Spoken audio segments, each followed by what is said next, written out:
একদল ছোট বাচ্চা গ্রামের বাইরে খেলছিল যখন তারা চিতাবাঘটি দেখতে পায়। তারা দ্রুত তাদের পরিবারের কাছে ফিরে গিয়ে সতর্ক করে, কিন্তু তা খুব দেরি হয়ে গিয়েছিল। বাঘটি ইতোমধ্যে শিকার করার জন্য প্রস্তুত ছিল। এটি অত্যন্ত দ্রুত এবং নীরবভাবে চলছিল, তার পা মাটিতে খুব কম স্পর্শ করছিল এবং কাছে থাকা গবাদি পশুদের দিকে এগিয়ে যাচ্ছিল। গ্রামের প্রবীণরা দ্রুত একত্রিত হল এবং তাদের গবাদি পশু এবং পরিবারকে রক্ষা করার জন্য পরিকল্পনা করতে শুরু করল। তাদের হাতে ছিল শুধুমাত্র সাহস এবং কিছু প্রাথমিক অস্ত্র।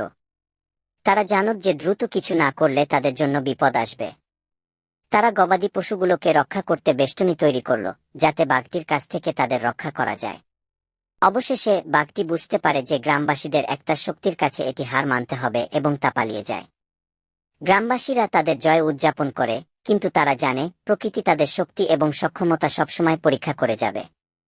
বন্ধুরা, আমার এই ভিডিওটি যদি তোমাদের ভালো লাগে তবে ভিডিওটিতে একটি লাইক দিবে এবং চ্যানেলটি সাবস্ক্রাইব করবে।